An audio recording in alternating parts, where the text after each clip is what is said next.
Bismillahirrahmanirrahim. Alhamdulillah waktu masih diberi nikmat, mugi-mugi saged ngaji istiqomah manfaat barokah fid dini wad dunya wal akhirah. Bismillahirrahmanirrahim. Qauluhu faslun ay hadza faslun, utawi kikono fasal suwiji. Nah, iki masih dalam pembahasan zakat. Cuman zakat fitrah. Nah, iki sing sering dilakukan di Indonesia iku zakat fitrah. Takbire fasal watajibu zakatul fitri. Watajibu lan wajib apa zakatul fitri apa zakat fitrah. Oleh wajib zakat fitrah mau bisalah sati asya'a, sebab telu piro-piro perkara. Jadi dengan adanya 3 perkara iki, maka seseorang wajib mengeluarkan zakat fitrah. Nah, zakat fitrah itu zakat sing suwering mayoritas di Indonesia dilakukan nek wayah bulan Ramadan akhir menjelang Idul Adha. Idul Fitri, menjelang Idul Fitri. Nah, itu sering dilakukan di Indonesia. Pertama rupane telu al-Islamu, rupane Islam. Memang mayoritas di Indonesia itu orang yang Islam banyak sekali. Lebih dari 50% itu agamanya Islam. Mulane ketika nantinya dia kok beragama Islam, berarti wajib mengeluarkan zakat fitrah. Dan nek non Islam bagaimana? Gak wajib mengeluarkan zakat fitrah. Jadi Islamku menjadi catatan wajibnya kita mengeluarkan zakat fitrah. Nek non Islam gak wajib. Tapi tetap nantinya kok dia misalkan murtad selamanya atau misalkan Kristen selawase, niku tetap masuk neraka. Ya, jadi di dunia itu tidak berkewajiban mengeluarkan zakat fitrah, tapi nantinya dia dituntut di akhirat. Itu pertama. Sing kedua wabi guru bisyamsi, lan sebab surupe srengenge. Jadi memang tenggelamnya matahari utawa waktu maghrib itu menjadi waktu wajibnya kita mengeluarkan zakat fitrah. Lah kapan waktu maghrib iki mau? Min akhiri yaumin, sangking akhire dina, min syahri Ramadan, kang tetep sangking bulan Ramadan. Nah, jadi ngeten, ketika nantinya Islam tok saja iku belum tentu wajib zakat fitrah. Tapi wajibnya zakat fitrah sing kedua catatane iku menemukan waktu maghrib akhir dari bulan Ramadan. Jadi misalkan besok iki Idul Fitri, lah nanti maghrib jadi malam Idul Fitri, iku dia menemukan waktu ghurubu syams di situ. Jadi nek misalkan kok nggak menemukan maghrib malam Idul Fitri, berarti nggak wajib zakat fitrah. Misalkan ada orang umur 50 tahun, lah ternyata akhir dari bulan Ramadan, lah besok tanggal 1 Idul Fitri, hari raya Idul Fitri. Tapi hari iki misalkan orangnya meninggal setelah duhur, dia meninggal, berarti dia tidak wajib zakat fitrah karena dia tidak menemukan maghrib malam Idul Fitri. Jadi kewajiban zakate nek memang dia menemukan malam Idul Fitri atau malam takbiran Idul Fitri. Jadi misalkan dia kok meninggal umur 50 tahun, meninggalnya nanti setelah Isya, itu tetap wajib mengeluarkan zakat fitrah meskipun dia sudah meninggal. Tapi kok saya mengeluarkan ahli warise. Jadi kewajiban itu tergantung dia ketika hidup itu menemukan maghrib malam Idul Fitri apa enggak. Terus yang ketiga wa wujudul fadli, lan anane turahan ankutihi sangking makanan pikuatane man wa kutiyalihi lan makanan kekuatane piro-piro keluargane man fi zalikal yaumi ing dalem mengkono-mengkono dina. Dia berkewajiban zakat nek memang sudah ada turahan, ada sisa yang dimana dia ini sudah mencukupi dirinya dan keluargane. Jadi pada fidzalikal yaum, pada hari tersebut dia ini sudah kecukupan dirinya dan keluarga yang wajib dinafkahi. Misalkan dalam satu hari dia misalkan butuh beras, makanan dan lain-lain, ini cuman butuh misalkan 50.000 misalkan. Lah dia punya harta 1 juta pada hari tersebut, berarti tetap wajib zakat fitrah. Karena apa? 1 juta itu misalkan kok digunakan untuk memenuhi kebutuhannya, makan, minum dan lain-lain, dan keluarganya yang wajib dinafkahi, itu masih ada sisa, masih ada turahan. Nah, itu turahan atau sisa itu nantinya digunakan untuk zakat fitrah. Jadi mengecualikan nantinya nek misalkan ada orang miskin atau fakir yang kebutuhan sehari-harinya itu kurang, nggak cukup. Misalkan satu hari dia makan dan keluarga anak-anak iki mau butuh 50.000, tapi dia kerja cuman hari itu misalkan mendapatkan 20.000. Nah, itu masuk kategori miskin.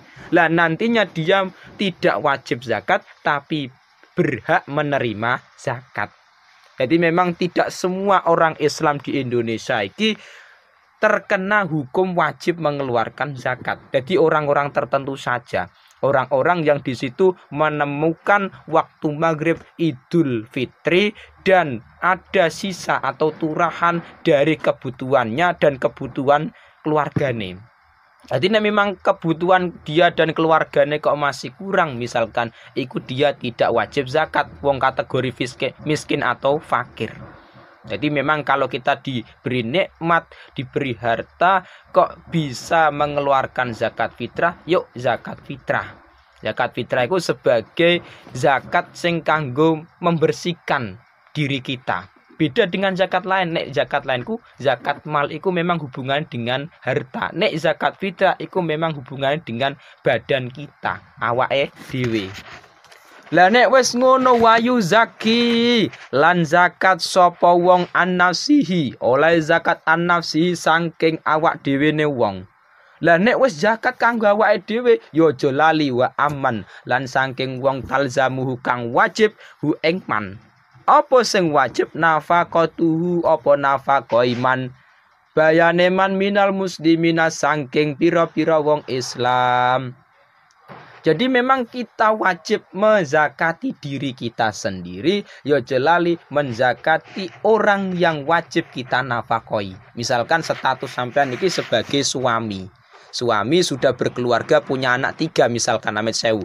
Berarti sampean wajib menzakati diri sendiri zakat fitrah. Terus jangan lupa zakat istri, zakat anak 3 iki yang menanggung suami. Kalau memang suami punya harta, orang yang punya misalkan kebutuhannya sudah terpenuhi dan punya sisa harta untuk mengeluarkan zakat fitrah, wajib zakat fitrah untuk dirinya dan orang-orang yang wajib dinafkahi.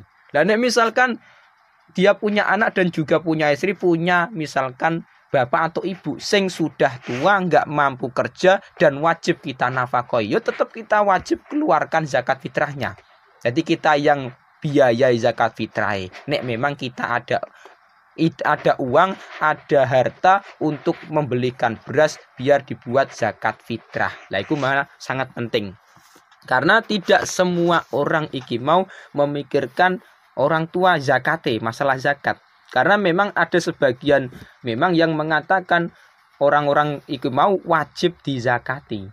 Wajib dikeluarkan zakate. Jadi memang orang tua itu ada yang wajib kita keluarkan zakate, kita yang menzakati. Ada orang tua yang tidak wajib kita zakati.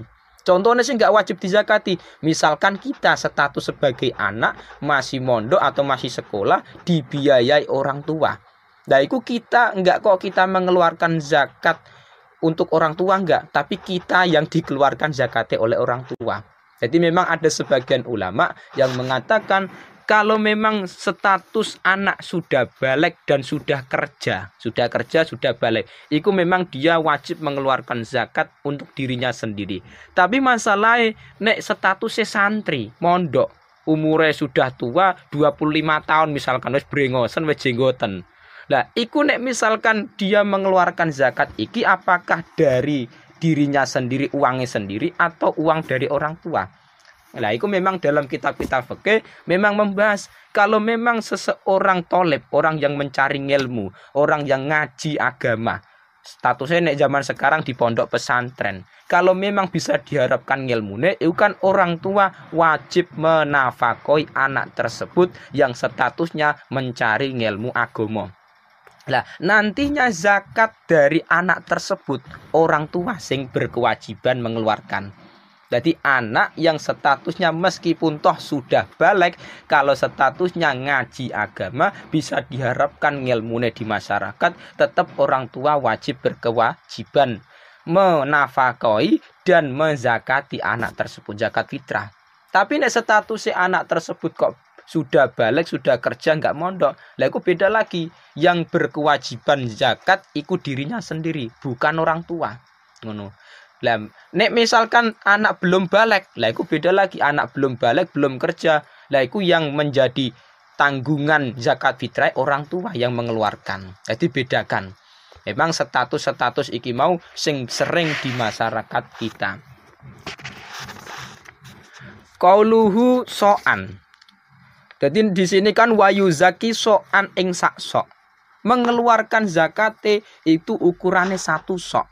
Min kuti baladi saking makanan pikuanane negarane man. Memang hukum zaman dulu beda dengan sekarang. Ya zaman dulu ukurannya zakat fitrah iki satu sok. Lah ini Indonesia, mayoritas Indonesia ki nggak paham satu sok itu bagaimana.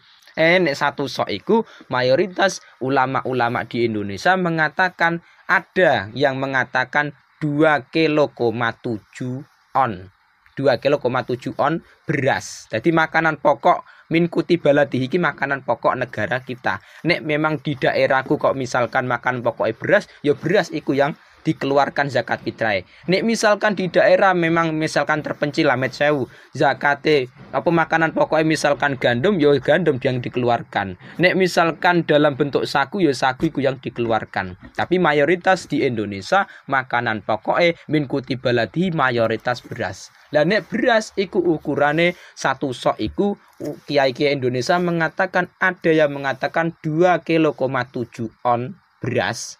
Nah, tapi ada sebagian ulama lain yang mengatakan 2,1 on, lebih sidik. Nah, memang ada beda pendapat. Dan ada lagi kiai yang mengatakan ternyata zakat fitrah satu sok itu kok tidak kok 2,1 on, tidak kok 2,7 on, tapi diambil tengah-tengah. 2,5 kilo. Lah itu sing mayoritas di Indonesia dilakukan oleh mayoritas masyarakatku 2,5 kilo. Nah, tapi memang ulama-ulama itu banyak yang mengatakan 2,7 on. Nah, silakan mengikuti pendapat ulama mana. Tapi saya sendiri mengikuti pendapat yang mau untuk menghati-hati. Biasanya nek saya sendiri nek zakat tak keluarkan lebih. Ya kurang lebih 3 kilo. Kalau zakat fitrah itu kan tidak setiap hari, paling 1 tahun sekali. 1 tahun sekali dan itu masih ada perkhilafan. Perbedaan pendapat para ulama, para kiai ada yang mengatakan 2,7 on, 2,5 kilo, 2,1 on. Dan aku sendiri tak lebih. Jadi keluar apa berarti zakat kimau tak lebih biasanya kurang lebih 3 kilo. Itu untuk menghindari perkhilafan perbedaan pendapat dari para ulama. Tapi misalkan sampean mengikuti pendapat sing 2,5 kilo, yo silakan umum. Lah nantinya zakat iki pira wa qadruhu utawi kira-kirane so iku khamsatu artalin iku 5 pira-pira ritel wasulusulan sepertelu bil Iraki kelawan bangsa Irak. Nah iki ukuran daerah Irak memang. Iku satu sok iku 5,5 sepertiga kati ritel. Nah, iku nek di Indonesia memang bingung. Nek Indonesia iku mayoritas beras yang dikeluarkan zakatnya menggunakan ukuran kilogram. Nah, iku tadi satu sok iku memang ulama beda pendapat. Ada yang mengatakan 2,1 kilo on, ada yang mengatakan 2,5 kilo, ada yang mengatakan 2,7 kilo on. Nah, terserah pengen mengikuti pendapat mana, monggo silakan. Nah, mayoritas nek zakat fitrah di Indonesia iku dikeluarkan dalam bentuk makanan pokok min kuti baladihi. Tapi Yang menjadi masalah ada sebagian daerah yang mengeluarkan zakat fitrah tidak dalam bentuk makan pokok, tapi dalam bentuk duit, bentuk uang. Nah, itu bagaimana? Sedangkan nek kita pikir uang itu malah lebih bermanfaat daripada beras. Karena terkadang misalkan seorang miskin sudah punya beras. Lah, kita zakat kepada orang miskin, nek dalam bentuk beras dia nggak punya uang buat beli mau misalkan lauk pauke, ikane atau tempe atau lain-lain untuk biaya masak iki mau. Untuk biaya tadi dan lain-lain ke mau. Nah, iku masalah di situ. Mulane ada sebagian ulama yang mengatakan yuki pendapat Abu Hanifah. Jadi pendapat Abu Hanifah memperbolehkan zakat fitrah dalam bentuk duit, dalam bentuk uang. Tapi nek Syafi'i harus makanan pokok. Jadi memang sebagian daerah yang mengikuti pendapat Imam Abu Hanifah boleh mengeluarkan zakat fitrah dalam bentuk uang atau duit seharga satu sok beras. Jadi seharga beras tadi, beras zakat. Jadi misalkan beras zakat di daerah sampean misalkan seharga 40.000, lah 40.000 itulah yang kita keluarkan untuk orang-orang miskin, orang-orang fakir zakat fitrah itu mau. Tapi mau iku pendapat di luar Syafi'iyah. Nek kita mengikuti Syafi'iyah harus makanan pokok. Lah itu beda pendapat. Jadi daerah di Indonesia memang ada sebagian yang mengikuti pendapat Abu Hanifah. Bahkan uang itu lebih bermanfaat daripada beras. Terkadang kan gitu. Nah, terus yang penting dalam zakat fitrah iku ada niate. Ada niate. Niat zakatku penting. Bisa menggunakan bahasa Arab silakan, menggunakan bahasa Jawa monggo, Korea silakan, bahasa-bahasa lain monggo. Sing penting atine ki mau ada keinginan mengeluarkan zakat fitrah lillahi taala. Wis ngoten mawon. Nah, untuk masalah zakate sendiri iku bisa dikeluarkan malam hari raya. Malam hari raya berarti misalkan 1 Syawal. Berarti misalkan besok iki hari raya Idul Fitri. Lah nanti malam setelah maghrib kita keluarkan zakat fitrah nggak masalah, boleh. Atau dalam bentuk takjil. Takjil itu zakatnya dikeluarkan sebelum hari raya Idul Fitri. Tapi harus di bulan Ramadan. Jadi misalkan tanggal 1 Ramadan atau tanggal 2 Ramadan mengeluarkan zakat fitrah. Itu nggak masalah. Statusnya zakatnya takjil. Takjil itu zakat yang dicicil cara kasarane. Jadi asli kewajibannya itu malam Idul Fitri setelah maghrib mau. Tapi misalkan kok dikeluarkan di bulan Ramadan, itu nggak masalah, mubah hukumnya. Dan dikeluarkan sebelum Ramadan nggak boleh. Jadi misalkan bulan Rajab mengeluarkan zakat fitrah nggak boleh. Harus di bulan Ramadan, itu mubah. Misalkan kok nggak di bulan Ramadan malam Idul Fitri, itu malah bagus. Nah, tapi misalkan kok dikeluarkan tanggal 2 Idul Fitri gimana? Jadi 2 Syawal. Jadi besok iki mau Idul Fitri, terus besok lagi tanggal 2 iku baru mengeluarkan zakat fitrah. Iku statusnya haram. Statusnya haram dan menjadi zakat qadha. Karena apa? Sudah lewat tanggal 1 Syawal, sudah lewat Idul Fitri. Nah, itu penting.